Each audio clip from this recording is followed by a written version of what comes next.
الحمد لله وحده والصلاة والسلام على من لا نبي بعده ولا رسول بعده وهو خاتم النبيين. أما بعد فأعوذ بالله من الشيطان الرجيم. بسم الله الرحمن الرحيم. وكانوا من قبل يستفتحون على الذين كفروا فلما جاءهم ما عرفوا كفروا به. الآية. إن الله وملائكته يصلون على النبي يا أيها الذين آمنوا صلوا عليه وسلموا تسليما. اللهم صل على سيدنا وحبيبنا وشفيعنا وسندنا وأولانا ومولانا محمد وآله وصحبه وعطرته أجمعين. ننني بيان او د هغې خلاصه د توسل بذوات الفاضله او تشفع وسیله د نیکو اشخاصو د اولیاء د انبیاء الله رب العالمین لرا امام ابو منصور محمد ابن محمود ماتریدی د فقه حنفی څخه علاوه د علم الکلام او د علم الاصول امام هم دی. هغه د دې آیت لاندې چې وکانو من قبل یستفتحون علی الذین کفروا کې تفسیر کوي چې د نبی کریم علیه الصلاۃ والسلام د بعثت څخه مخکې يهوديانو د الله تعالی څخه د نبی کریم صلی الله علیه وسلم په وسیله مدد او نصرت طلبول. تاویلات اهل سنت اول جلد او یایم صفحه کې الفاظ داسې ده چې قبل ان يبعث محمد صلی الله علیه وسلم يقولون اللهم انصرنا بحق نبيك الذي تبعثه. یا الله مشت نصرت را کې زموږ مدد او امدادو کې کومک مو کې د هغه نبی په توفیل باندې چې ته راسته. او چې کله بیا نبی علیه الصلاۃ والسلام مبعوث پر رسالت شو د يهوديانو پر کم رواج او رسم او هوا او مراد باندې راتګونه کړه نو دوی کفر وکړه. نو الله تبارک و تعالی بیا فرمایي چې د الله تعالی لعنت دی پر کفارو باندې. مشهور محدث ابن ابو حاتم الرازی د امام علی رضا ابن موسی رضی الله تعالی عنهم مزار مبارک مبارک خپل مشاهده بیانوي چې ما حلت بشده في وقت مقام بطوس وزرت قبر علي بن موسى الرضا صلوات الله على جده وعليه.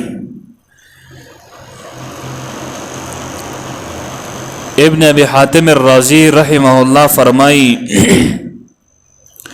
چې د توس په منطقه کې او د توس په شهر کې جزا قائم مقام او ملتوس ادم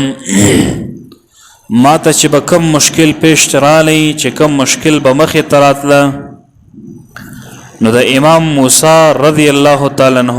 مزار مبارک ته به مې حاضری وکړه او د الله رب العالمین څخه مې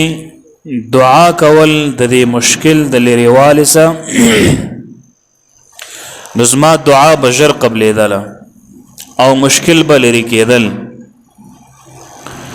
او دا یو داسې حقیقت دی چې ما بار بار تجربه کړې ده.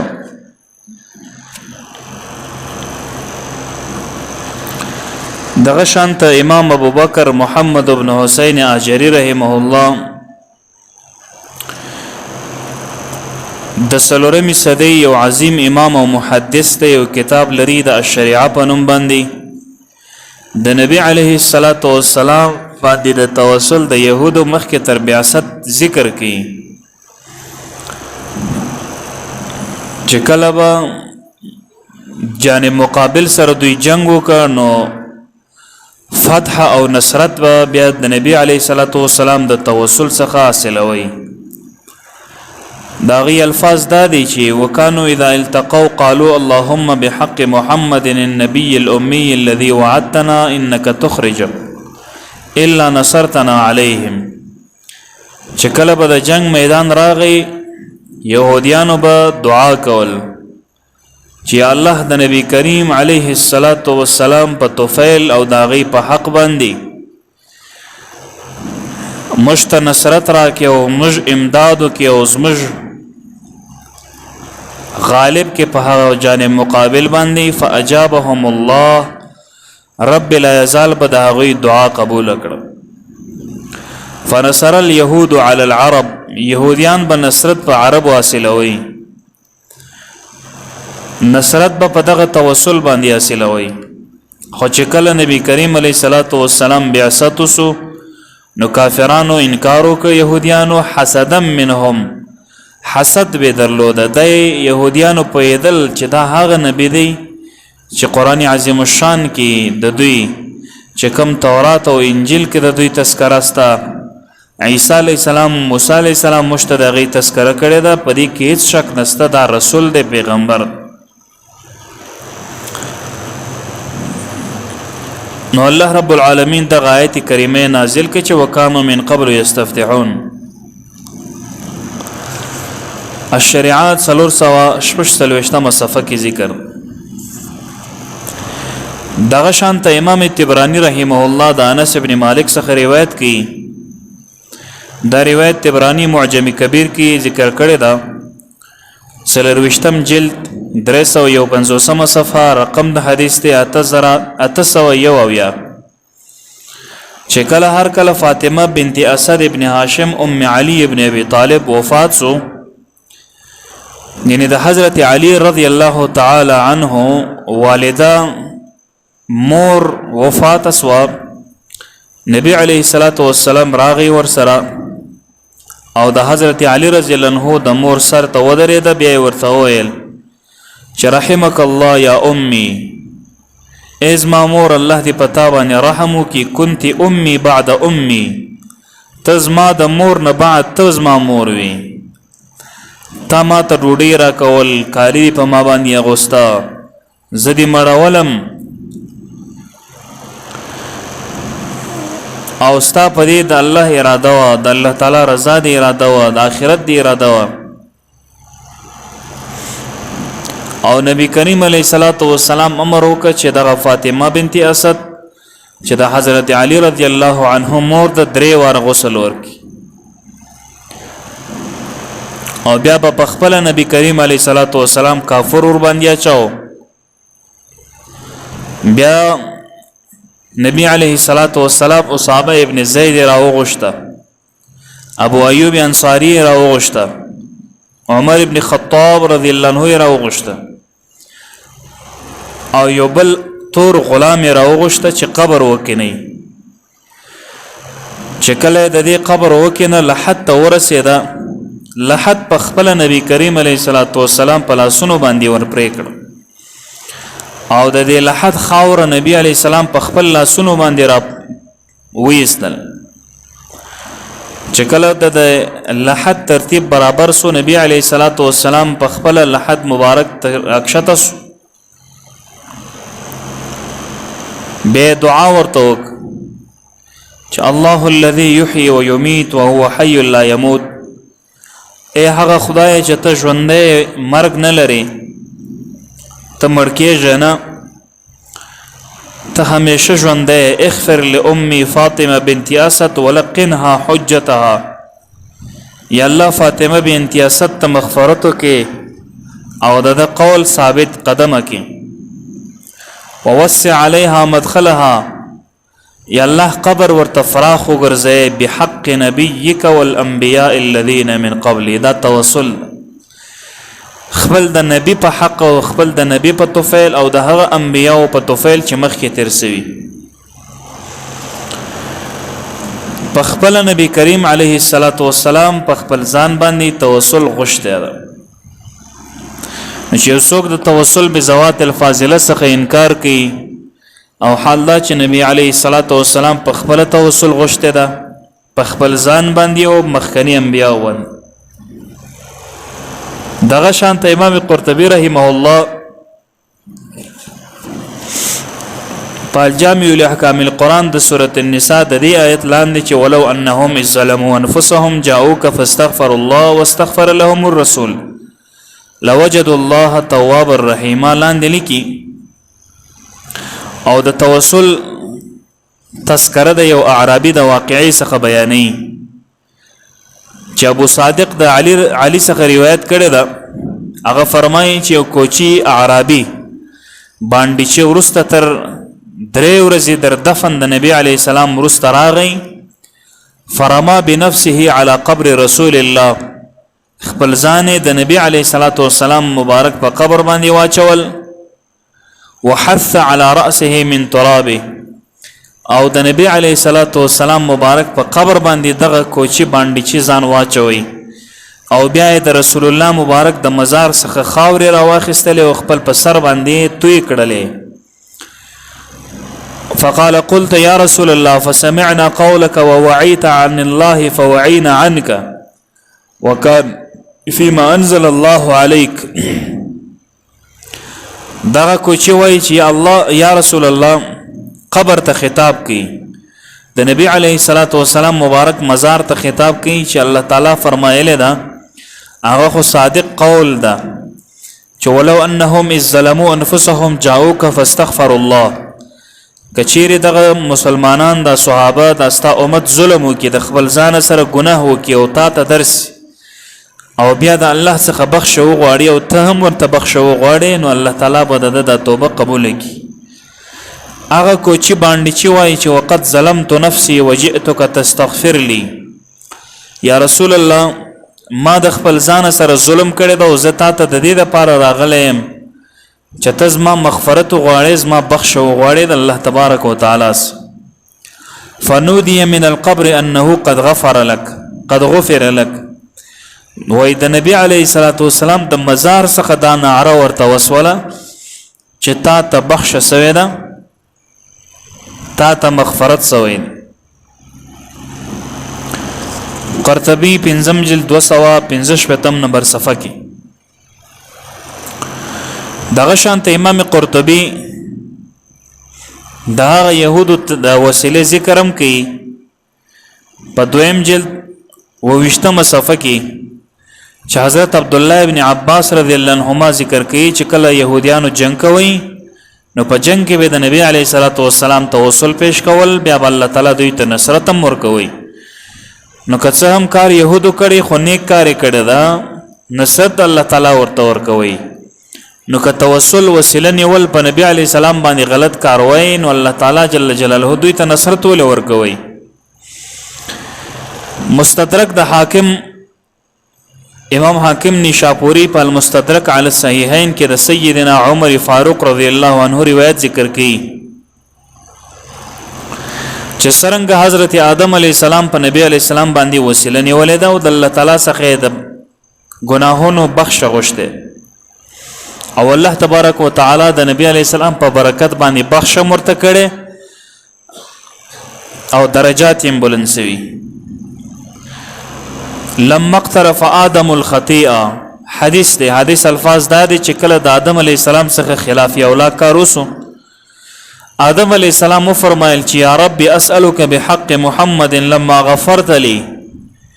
آدم علی السلام وایي چې الله د محمد رسول الله پر روی او داغي په توفیل او داغي په وسیله ما وبخښه فقال الله يا آدم وكيف عرفت محمدا ولم اخلقه اي آدم عليك السلام ما خو محمد نه پیدا کړي صلی الله علیه وسلم تا څنګه و پیژنده چې دا محمد صلی الله علیه وسلم پیغمبر دی او دا زما دوست آدم علیه السلام فرمایي چې لانک یا رب لما خلقتنی بيدیک چې کله تا زخپل په قدرت پیدا کړم او نفخت فی من روحک او تا روح پکې راپوکي ورفعت راسي فرأيت على قوائم العرش مكتوبا لا اله الا الله محمد رسول الله چې کله تاسو پیدا کړم په ما کې د روح پوکي ما چې سر پورته کې د عرش په قوائمو پستنو کې دا لیکلی سوی وه چې لا اله الا الله محمد رسول الله. فعلمت انك لم تضف الى اسمك الا احب الخلق اليك. زه په دې پوه سوم چې په ستا د نامه سره داسې یو نوم نسي یوځای کېدلی چې هغه کمزوری سړی وي، بلکې ستا د نوم سره چې یو نوم یوځای سي هغه به تا ته ډېر محبوب انسان وي. نو ځکه مې دا توسل د محمد رسول الله په نوم باندې تا ته پیش کړی. فعلمت انك لم تضف الى اسمك الا حب الخلق فقال الله صدقت يا آدم. الله تبارک وتعالى او فرمایل چې آدم علیه السلام رښتیا دی ویل. انه لاحب الخلق الي. محمد صلی الله علیه وسلم په ټولو مخلوقاتو کې و ماته بهترین مخلوق ده، بهترین زور سره ډیر محبت ساتم، په ټولو مخلوقاتو کې را باندې ګران ده.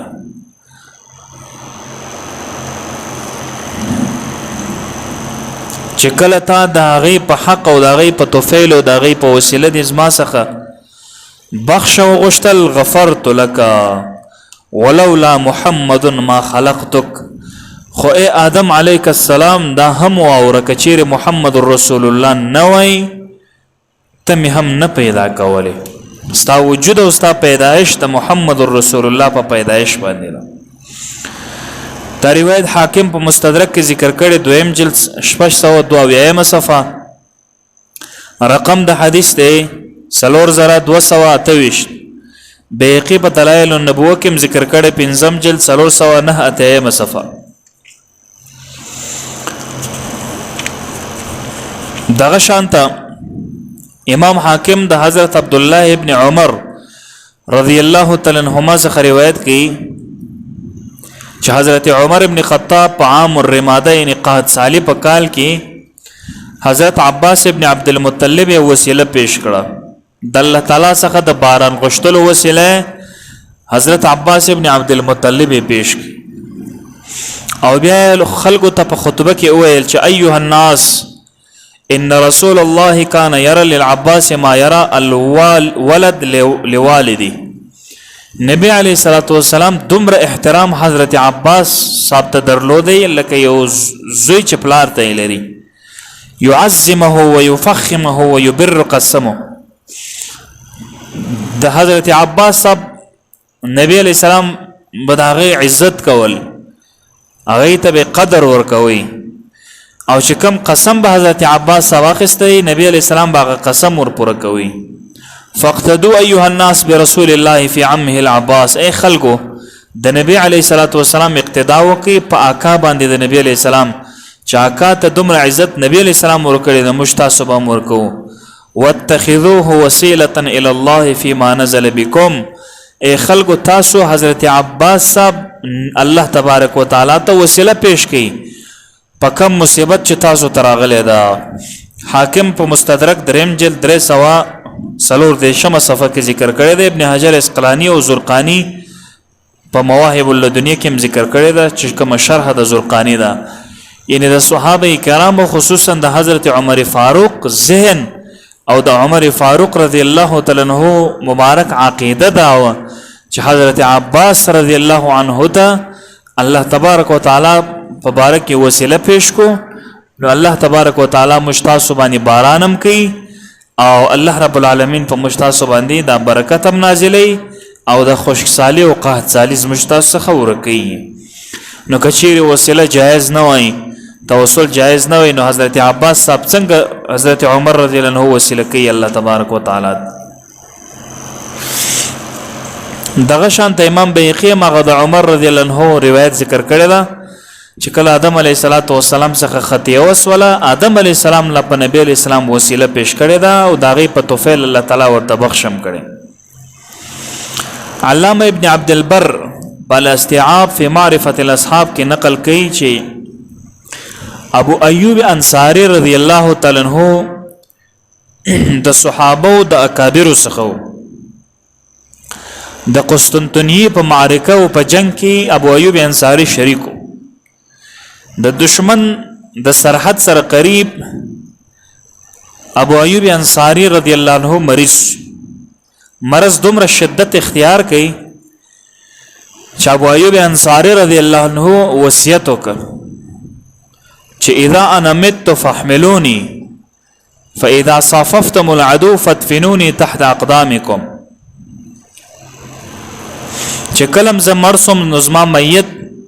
د ځان سره واخلي او چې کلم د دشمن سره تاسو صف اچوي مخکې په صف باندې جنگ کېدا یو صف په د کفارو یو صف په د مسلمانانو مخامخ به جنگ کوي نو چې کله په صفوفو کې جنگ شروع سي نو ما تاسو تر خپل قدمونو لاندې شخ کی نو دغه رقم چې کله ابو ایوب انصاری رضی الله عنه وفات سو مجاهدین اسلام د قلعه په دامن کې د قلعه په څنګ کې ابو ایوب انصاری شخ کی دفن کی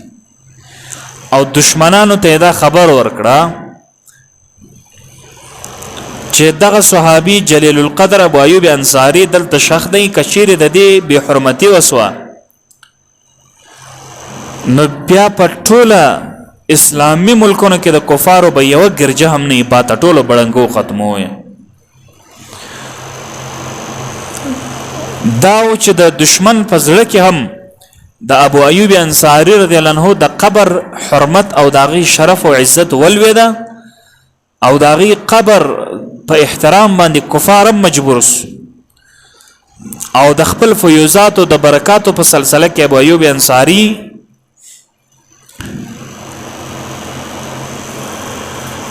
زړونو کې محبوبیت پیدا شو د خلکو علامه ابن عبد البر لوی محدث دی هغه فرمایي چې وقبر ابو ایوب قرب سورها معلوم يستسقون به فيسقون د فصیل قلعه سره نږدې د ابو ایوب انصاری قبر دی معلومه ده ټول ته معلومه ده او هلته چې هر څوک ورسي او د باران د پاره دعا وغواړي په هغه سات کې باندې باران کیږي ابن عبد البر لوی محدث وی الاستيعاب في معرفة الاصحاب اول جلد 315 صفحه حضرت مجاهد رحمه الله فرمایي كانوا اذا امحلوا كشفوا عن قبره فمطروا چې په خلکو باندې قاطرات لا په خلکو سختی راتلانو د ابو ایوب انصاری قبر به لڅ کی خاور به زنی وېستل چې قبر بشکاره سو باران برا شروع بیا به قبر پټوي سلورم جلد شپږم صفحه کې دا ذکر دغه شانته امام ابو القاسم قشيري رحمه الله چې په سلور سوا 15 هجری کې متوفا ده امام قشيري د اکابر صوفیو محدثینو څخه شماریش د سلورمی یا د 15 صدی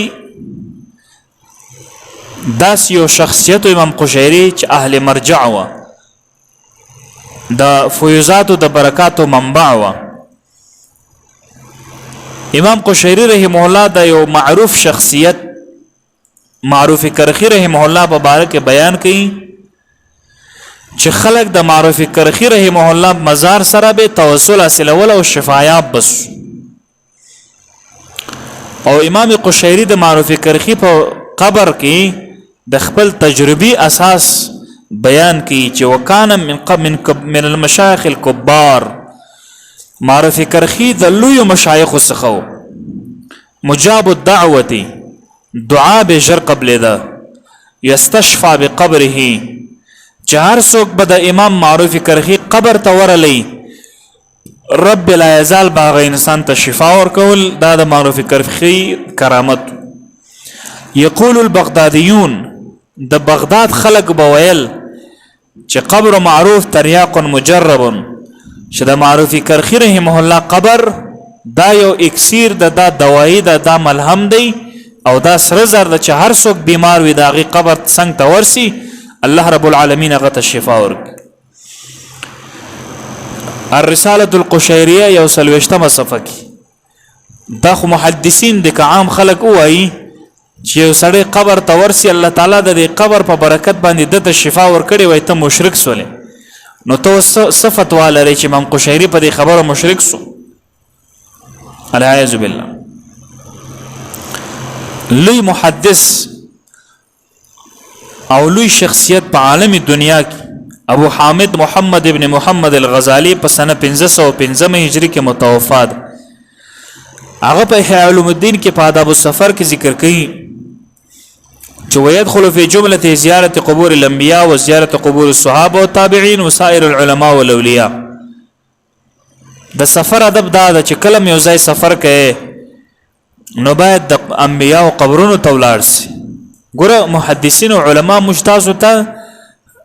ترغیب د دې راکړي چې تاسو باید د نیکانو اشخاص د شو خلکو مزارات ته ولاړ شي او داغي قبور ته ولاړ شي زیارت یو د صحابه کرامو د تابعین او د تبع تابعین او د علماو قبرونو ته ولاړ شي. وكل من يتبرك بمشاهدته في حياته يتبرك بزيارته بعد وفاته. کم انسان چې په ژوند باندې په ملاقات کې برکت حاصلېږي هغه انسان چې وفات سي دغه د وفات وروسته دغه د قبر په زیارت سره انسان ته برکت حاصلېږي. امام غزالی رحم الله فرمایي دویم جلد 223 صفحه. شیخ عبدالحق محدث دهلوی رحم الله شط المعاد کې د امام غزالی حواله ورکول سره فرمایي چې امام غزالی فرمایي چې د یو انسان څخه استمداد په ژوند باندې کېدلی سیاسي دا هغه انسان استعانه درسته تل وصال هم کېدلی او بیا فرمایي چې مشایخ عظام څخه بعض د سلاوي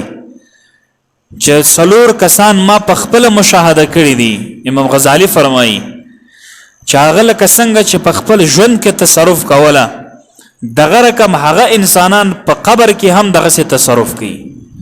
اولیاء او تصرفات موجود دي بلکې د ژوندانه څخه زیات تصرف هغه انسانان چې په قبر کې دغه زیات کولی شي. یو معروفی کرخی ده چې په ژوند کې هم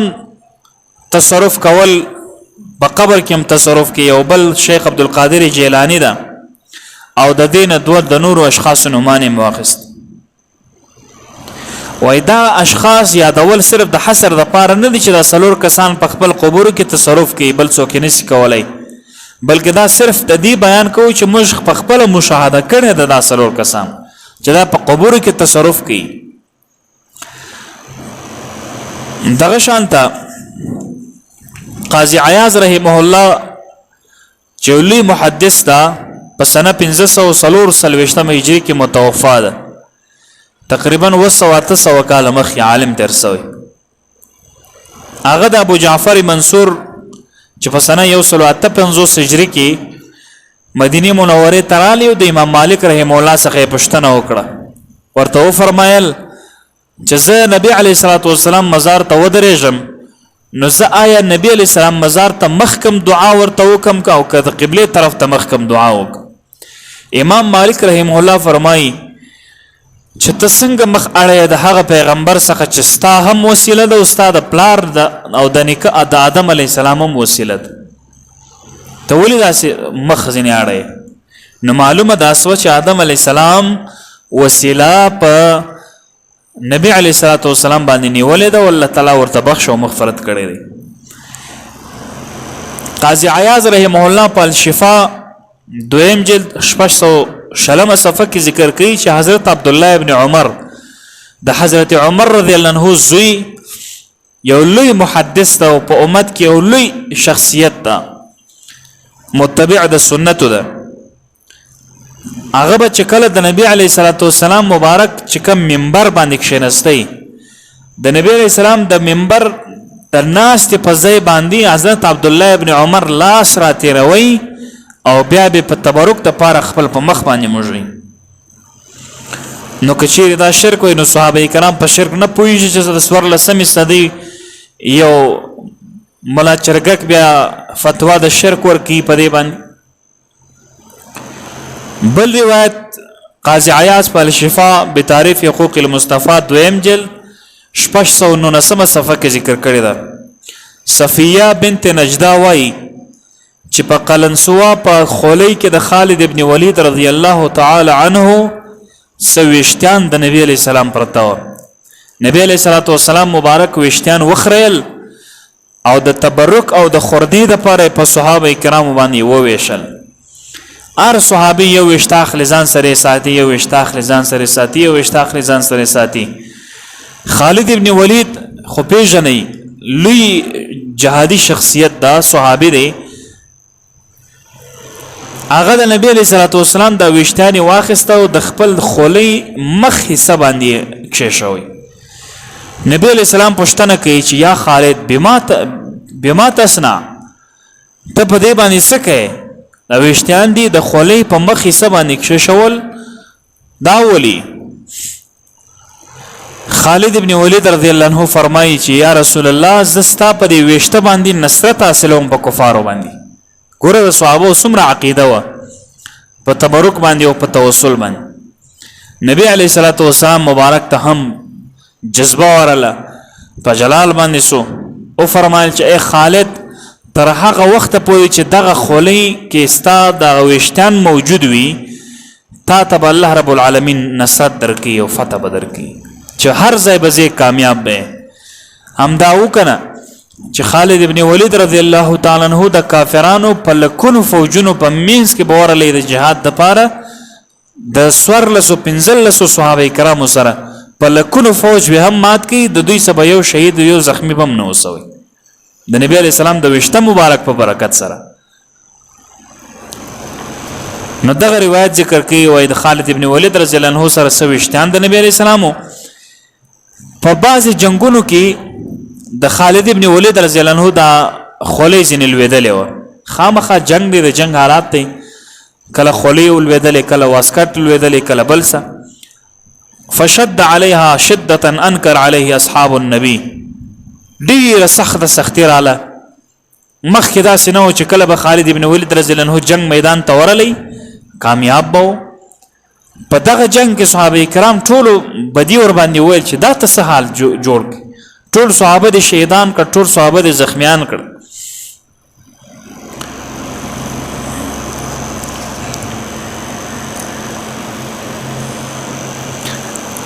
نو بیا د امر وکړه چې ورسې ازما ټوپۍ ازما خولۍ راوړي. دلته جنگ شروع د خولۍ پسې منډه وهله. صحابه کرام ورته فرمایل چې و خالد ابن ولید رضی الله عنه ټول صحابه د شهیدان کړ، ته دلته نه او ته خولۍ پسې ځغلې، خولۍ کې څه شي چې ته پسې زه خراسه جنگ وکړ، ټول صحابه د شهیدان. خالد ابن ولید رضی الله عنه فرمایي چې په دا جنگ کې موږ ته نصرت او فتح نه حاصلېږي، د دې لوی وجه دا ده چې دا خولۍ ما سره نه ده موجوده. صحابه ورته وایي چې په دې خولۍ کې نو څه کمال دی چې په دا خولۍ ته په سر کې نو تا ته کامیابي ملاویږي او چې دا خولۍ نه تا ته کامیابي نه ملاویږي. خالد ابن ولید رضی الله عنه فرمایي چې په دې کې د نبی علیه الصلاۃ والسلام مبارک وشتیان دي چې کله دا خولۍ ما سره وي زه فتح او نصرت حاصلوم، چې دا نه را سره نو بیا د فتح او د نصرت دعویدار بیانې. شیخ عبدالقادر جیلانی رضی الله عنه د قادری طریقې لوی امام ده، 1501 کې هجری کې دا سنه ده. هغه فرمایي چې من استغاث بی فی کربه کشفت عنه، چې کوم انسان په تکلیف کې زما وسیله پیش کی او د امداد درخواست وکي داغه تکلیف زلری کولای سم باذن الله. ومن نادانی باسمی فی شدة فرجت عنه، په سختی کې شیخ عبدالقادر جیلانی رضی الله عنه فرمایي که زمانم څوک واخلي نو زه هغه شدت ځنې باذن الله ختمولی سم. ومن توسل بي الى الله في حاجه قضيت له، کله یو حاجت په اړه باندې زما وسیله څوک الله تعالی ته پیش هغه حاجت پوره کیږي. ومن صلى ركعتين يقرأ في كل ركعة بعد الفاتحة سورة الإخلاص 11 مرة، که یو څوک صحیح او د سو کې او دغه بعد 2 رکعات منځ کې او په هر رکعت کې د سورې فاتحه نه بعد 12 سوره سورې اخلاص وایي، بیا ورسته په نبی عليه السلام درود وایي او بیا ما یاد کی او د عراق په طرف باندې یو څو ګامونه واخلي، تقریبا 11 ګامه او زمان نوم واخلي او خپل حاجت یاد کی او دغه حاجت ان شاء الله پوره کیږي. دا زما فتوا نه ده، دا د معاصر علماء فتوانه د خپل شیخ عبد القادر الجیلانی رضی الله عنه فرمایي بهجة الاسرار یو سره دویمه صفحه کې کسو کې اعتراض لري نو بیا د شیخ عبد القادر الجیلانی رضی الله عنه مزار ته ورسی او دغه د قبر سره پوښتنه وکړي چې تا ولې داسې ویلې ده صرف ناقلین یو نقل کو بس. یو عجیبه بل واقعه ده شیخ فرید الدین عطار رحمه الله په تذکرۃ الاولیاء کې د سلطان محمود غزنوی رحمه الله تذکرہ کوي. سلطان محمود غزنوی یو لوی مجاهد د اسلام تیر شوی دی تاسو به پیژنئ. سومنات په جنگ کې په یو نازکه مرحله کې د حضرت خواجه ابوالحسن خرقانی رحمه الله جبه او داغي چپنه وسیله پیش کړ او الله رب العالمین هغه ته بیا نصرت ورک فتح ورته ورک. او شیخ فرید الدین عطار رحمه الله په تذکرۃ الاولیاء صفحه 343 کې بیان کړي چې د سلطان محمود غزنوی رحمه الله سره د خواجه ابوالحسن خرقانی رحمه الله چپنه و. سومنات په جنگ کې دا خدشه پیدا سول چې مسلمانان شکست خوري. سلطان محمود غزنوی رحمه الله دسته د اس خراکشته سو او په یو کنج کې شینسته او چله وکړه چلمونځ وکاو داغي بعد د جوبه او د چپنه په لاس باندې واخیستل او په سجده باندې پریوتی او دعا وکړه اللهم انصرنا على هؤلاء الكفار ببركه صاحب هذه الخرقه. یا الله په دې کفارو باندې مشت نصرت او غلبه حاصل کې په سبب د دغه چپن او په سبب د دغه جوبه باندې. وكل ما يحصل لي من اموال الغنيمه فهو صدقه على الفقراء. یا الله عز وجل مسلمانانو باندې شکست مګډوي مسلمانانو لشکر ته شکست مراوړي. یا الله چې څومره غنیمت موږ د کفارو څخه حاصل کو هغه ټول په فقیرانو باندې خیراتو او یا الله د دې جوبې په برکت او دغه چپنې په برکت باندې موږ ته په دې غټو کفارو باندې نصرت او غلبه حاصل کی. دا دعا چې کله محمود غزنوی رحمه الله وکړه ناګهان په کفارو باندې یو تاریکی رااله شور پکې ګډ داس یو تاریکی رااله چې په خپل دا کفار یو بل سره وژل او دا کفار په خپل په مختلفو حصو باندې تقسیم شو او د مسلمانانو لشکر ته الله تعالی فتح او نصرت ورکړه خود به خود. پر هغه شپه باندې محمود غزنوی رحمه الله ته ابوالحسن خرقانی رحمه الله په خوب کې راغی ورته وای عجیب الفاظ دي ورته وای چې یا محمود ما عرفت مکانه خرقتنا فی حضرت الله. اے محمودا تاز ما د چپن قدر او عزت د الله رب العالمین په دربار کې نه د پیژندلې. لو سألت الله في تلك الساعه اسلام جميع الكفار لاسلموا. تا ولي الله تبارک وتعالى ته دعا وکړه چې ما ته غلبه حاصل کړه په دې کفار باندې چې زه ټول کفار وژنم ختم کم مړی کم. کچيري تا په دغه وخت کې د ازما چپن دی وسیله الله تعالی ته چې ته پیش کړه کدی د دې په مقابل کې دا ویلې وای چې یا الله پاک دا ټول کفار مسلمانان که په مغه سات کې به دا ټول کفار مسلمان سوي وای د دې جوبې په برکت سره. اوس خلک وای چې یاره برکت څه شي دی تبرک څه شي. ټول د سمنات جنگ یو مشهور جنگ دی د اسلام او د کافرانو. په هغه جنگ کې چې الله رب العالمین نصرت او فتح محمود غزنوی رحم الله ته ورکړ ابوالحسن خرقانی په جوبه او په چپنه باندې. اوس ودی کې خلک سوي دغه شان علامه ابن جوزی د اولیاء کرام په سوانح باندې یو کتاب لیکل د صفات الصفا پرم د ابراهیم ابن اسحاق حربی رحم الله په باره کې فرمایي چې وقبره ظاهر يتبرك به الناس. د دې ابراهیم ابن اسحاق قبر ظاهر ده او معلومه ده خلق تبرک حاصلې برکت حاصلې خلق د ابراهیم ابن اسحاق رحمه الله په قبر اطهر باندې ابن جوزی صفات الصفا دویم جلد 285 صفحه کې ذکر کړی ده. دغه شانته امام رازی رحمه الله په خپل تفسیر کې فرمایي د فلبث فی السجن بضع سنین دغه آیت لاندې سورۃ یوسف کې هغه فرمایي چې د یو ظالم د ظلم څخه چې ته نجات حاصلې او د نقصان څخه چې ته حفاظت پر ځان کوې د غیر الله څخه توسل او استعانت دا دواړه جایز دي. هغه الفاظ داسې دي چې واعلم ان الاستعانه بالناس في دفع الظلم جائزه في الشريعه. د خلکو په استعانت او په مدد اخیستلو کې د ظلم په دفع کولو کې استعانت په خلکو اخیستل لا جایز د مشکل نه لري د شریعت په نگاه. امام رازی تفسیر کبیر بیروت چاپ 13 جلد 114 صفحه کې دا ذکر. دغه شان ته امام زکریا ابو زکریا محی الدین ابن شرف النووي رحمه الله شارح د مسلم لوی محدث ده هغه د زیارت قبر النبی صلی الله علیه وسلم په اړه باندې وایي چې د نبی کریم صلی الله علیه وسلم مزار او قبر د ډیر مهم ثواب څخه د ثوابونو څخه یو ثواب ده او د ټولو هغه مشکلاتو د حل لپاره چې تلار لټه لوی لار دغه ده چې د نبی رسول الله صلی مبارک بازار زیارت وکړي. بیا فرمایي چې ثم ياتي القبر الكريم فيستدبر القبلة ويستقبل جدار القبر.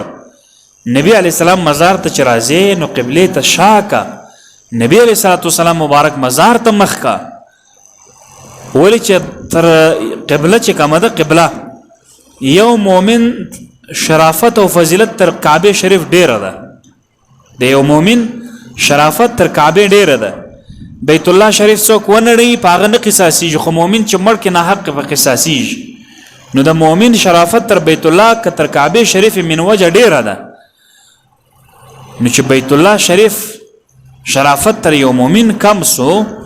نو نبی علیه الصلاۃ والسلام ته تخپل سوچو کې چې داغه باندې څومره شرافتي. کعبه زموږ د مسلمانانو عقیده ده چې کومه خاوره د نبی علیه الصلاۃ والسلام مبارک د جسد والا د خاورې سره نږدې سوی هغه تر عرش هم بهتر دی تر کرسی هم بهتر ده تر لوح هم بهتر دی تر کعبه هم بهتر ده تر جنت هم بهتر ده. صرف هغه خاوره چې د نبی علیه الصلاۃ والسلام مبارک د بدن سره ټچ سوی وي نبی علیه الصلاۃ والسلام مبارک کو خپل پرېږده کنه. فلهذا علما دا ادب درشي چې کلم د نبی علیہ الصلوۃ والسلام مبارک مزار ته ورځي مزار ته مخ کا او قبله ته چې کوم دی شاکا دا بیا د بینه د عین ادب دی دا ثواب دی او دا سنت ده. عبد الله ابن عمر رضی الله عنهما فرمای چې من السنه ان تاتي قبر النبي صلی الله علیه وسلم مستقبلا وجهك بقبر النبي. سنت دا چې ته کلم د نبی علیہ السلام مزار ته ورځي نو مخ قبله ته مکه او مخ قبر ته د نبی علیہ السلام کا او شا قبله ته واړو. او مولا علی قاری رحم الله فرمایي چې د عام د اولیاء او د انبیاء او د شهدا او د نیکانو خلق قبرو ته چې هم ورځي نو د دعا په ټیم کې مخ چې کم دی قبر طرف ته کې او شا چې کم د قبله طرف ته. دغه شاته امام نووي رحم الله په المجموع کې اتم جلد 202 صفحه کې د نبی علیه الصلاۃ والسلام استشفاء ذکر کوي د عتبی حواله ورکی وای كنت جالسا عند قبر رسول الله وایزد رسول الله مبارک مزار سره نږدې ناستم فجاء اعرابي یو کوچی باندې چراغي فقال السلام عليك يا رسول الله. سلام دې پتا باندې وې د الله رسوله ما د الله څخه دا اورېدلې ده چې الله تبارک وتعالى فرمایله د په واسطه سره چې کچېری دا مسلمانان ظلم وکي په خپل ځان باندې ګناه وکي تجاوز وکي او دوی راځي تا ته تور د مغفرت غواړي الله تبارک وتعالى دوی ته بخښ کوي. وقد جئتك مستغفرا من ذنبي مستشفعا بك الى ربي. نبی علیہ السلام قبر باندې ځان چولې دا وای چې یا رسول الله زتا تر غلم تا الله تعالی ته وسیله پیش کوم او تا الله رب العالمین ته شفیع کوم بلا نور ستا کار دی. بیا دا اشعار ویل دا اشعار د سرو زرو په کرشو باندې چې ولیکل سلا هم کم دی. یا خیر من دفنت بالقاع اعظمه فطاب من طيبهن القاع والاكم نفسي الفداء لقبر انت ساكنه فيه العفاف وفيه الجود والكرم. دا شعر چې وویله بیا څه وسوله د قبر څخه دا ناره ورته راله چې قد غفر لك وتا ته بخښه سوې ده. دغه شانته امام نووي رحمه الله په الاسکار 201 صفحه کې او الادب المفرد کې امام بخاری رحمه الله ذکر کوي چې عبد الله ابن عمر رضی الله عنهما یو صحابي دی د حضرت عمر رضی الله عنه زوی په زرګونو احادیث او حافظ دی چې د نبی علی السلام څخه ډایرکټ د روایت کړی دا. هغه فرمایي چې په لار باندې عبد الله ابن عمر روانو یو د مې د خپل واوښته د شی پلن نه دا واوښته کښینسته تلای نسو صحابه کرام روان سو دغه سیناستو یو صحابي شغ ور باندې وکړه چې په ټولو خلکو کې چې تا پتا باندې ګران شخصیت وي هغه نوم ته یاد کا د په زور چیغې کړه سوای یا محمد یا محمد یا محمد دغه الفاظ چې ویل د خپل داسې وای زه داسې سوم لکه د اوشته زنګون څخه چې کوم تارنی را ټینګي د اوش په زنګون باندې چې د اوش زنګون تړي عقال ورته وای په عربي کې زانوبند وای لکه زما د بشي څخه چې زانوبند دي استکړه بالکل روغ رمټ سم جوړ ورکه دا توسل نه وای صحابه کرام یې ولیکي. دغه شان حضرت عبد الله ابن عباس رضی الله تعالی عنهما په نس باندې د یو صحابي پښه بدس ونه د باز وخت انسان پښه بدس لکه امیجان چې پکې ګرځي. حضرت عبد الله ابن عباس رضی الله عنهما ورته فرمایي چې په ټولو انسانانو کې او په ټولو دنیا کې چې تا ته کوم انسان محبوب شخصیت دغه ته یاد د په زور چغې کړې یا محمد صلی الله علیه وسلم دغه پښه جوړه سو دغه پښه صحیح سو. اوس چې کوم روایتونه په ادب المفرد کې راځي چې کړي دی یا ځین غرزولې ده صرف محمد لفظ ده په ډیرو روایتونو کې دا نسته محمد لیکن سابقه چاپونو کې چې تاسو وګورئ پاره کې د یا لفظ ده ځکه په دې کې خو کار روان دی کنه مشتای خو بيدیو دو او یا نه ک تقریبا درو او یا ځایونه دي چې په کتابونو باندې تحریف شوی د کتابونو څخه شان راایستل شوی دی او ځینې ورک شوی ده. امام ابو داود رحمه الله مستقل باب اجدی باب ما جاء في تقبيل اليدين والرجلين باب ثابت ته پدی باندې چې صحابه کرام هم د نبی علیہ الصلوۃ والسلام پښې مچ کړي دی او هم لاسونه مچ کړي دغه مستقل باب د کتابونو څخه ایستل ده. په تفسیر مظهری شریف کې د حضرت عبد الله ابن عباس رضی الله عنهما دغه قول ځین ایستل ده په نوې بعض مظهریانو چې حضرت عبد الله ابن عباس فرمایي د دې آیت لاندې چې اذا فرغت فانصب والى ربك فارغب الله تعالی وایي اذا فرغت چې کلم فارغ شو فانصب نو ځان ستړی کوه دا نه دی ویل چې د چیش څخه فارغ سولې نو په چیش کې ځان ستړی کوه. حضرت عبد الله ابن عباس رئیس المفسرین د ټولو مفسرینو سردار هغه دا وایي چې کله د فرض مانزه څخه فارغ سولې یا د سنتو څخه فارغ سولې یا د واجبو څخه فارغ سولې د هر منځ څخه چې فارغ سولې داغه بعد ډایرکټ دعا وک. اوس بدی کې د سنتو بعد دعا راغی نو کرا خلکو پکې کار وکړه دغه روایت زینه وېست نست. الکبائر د امام زاهبی کتاب د 3 صفحو باندې مشتمل یو واقعه استل ده چې پاغه کې ایصال ثواب ده. یو بوډۍ شزه جړل د خپل زوی په خاطر صالح المری وای ما خوب ولیدي چې هغه سړی وای چې زه په تکلیف کې مازما مورته وای چې مره باندې ژاړه خو ته څومره ژاړې د غمره پازابېږي هغه چې مورته ولاړې ادرس وروشوي د مورې سره زرو کسبین زر غړګي و هغه دغه سړی ته ورکړه ول دغه خیرات کا زما د زوی پس په ما غبلش په باندې برته خوب ولیدا چې هغه زوی په ګلانو باندې پوښل شوی ده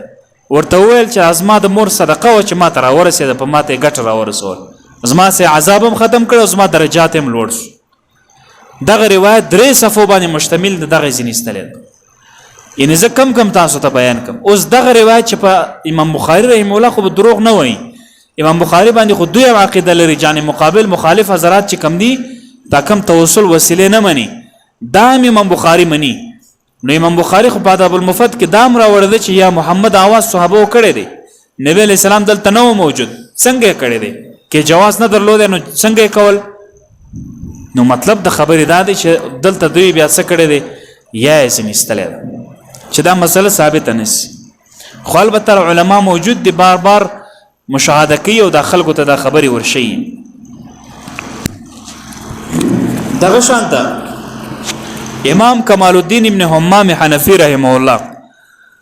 فتح القدیر زموږ تاسو د مذهب یو لوی کتاب دا ډېر بهترین کتاب دا ډېر دقیق والا کتاب ده کچا په هر مسله کې فتح القدیر وکتل گویا چې په هغه مسله کې د عبور لرلې فتح القدیر کې د نبی علیہ الصلوۃ والسلام حضور ته چورسه څنګه به شفاعت پیش کړي دعا به څنګه کوي د طرز درشي وي دعا به دسي کوي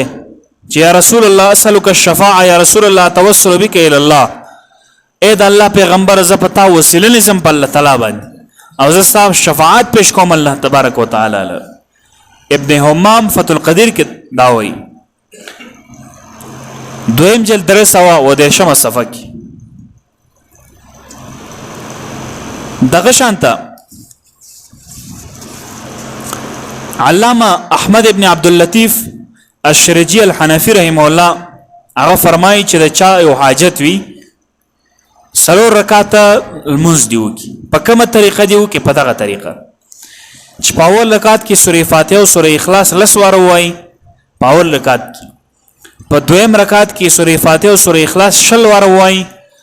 په دریم رکعت کې سورې فاتحه او سورې اخلاص 10 وار وای په څلورم رکعت کې سورې فاتحه او سورې اخلاص 30 وار وای او چې کله هم د مانزه څخه فارغ سونو دا دعا دی وغواړي دا اوس د وسیله والا دعا ده څنګه دعا دی وغواړي اللهم بنورك وجلالك وبحق هذا الاسم الاعظم وبحق نبيك محمد اسالك ان تقضى حاجتي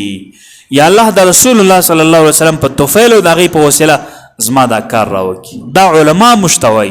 چې تاسو دا عمل وکي تاسو دا حاجت در پوره کیږي دا روایت کتاب الفوائد فی الصلاة والعوائد نشوتم نمبر صفحه کې دا ذکر ده نو الله رب العالمین دې موږ تاسو ته د عمل کولو توفیق راکړي توسل وسیله باندې څه بیان نورم پاته ده وسیله او توسل دا یو داسې عمل ده چې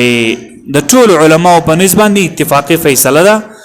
دا ټول جایز بولی نه دي چې یا الله د فلانی نیک سړي په توفیل باندې زما دا کار راوکي یا د فلانی عمل راوکي دا مشکل را صدفه کې دا خیر کار را باندې وکي نو دا عمل جایز ده او دا د علماو او د صلحاو د محدثین د مفسرین د جانبه بل استمرار راغلی ده هغه د آدم علی السلام د وخت څخه بیا تر قیامت پورې دا تسلسل جاری ده الله رب العالمین دې مشتاق د عمل کولو توفیق راکړي وما علی الا البلاغ واخر دعوانا الحمد لله رب العالمین سنت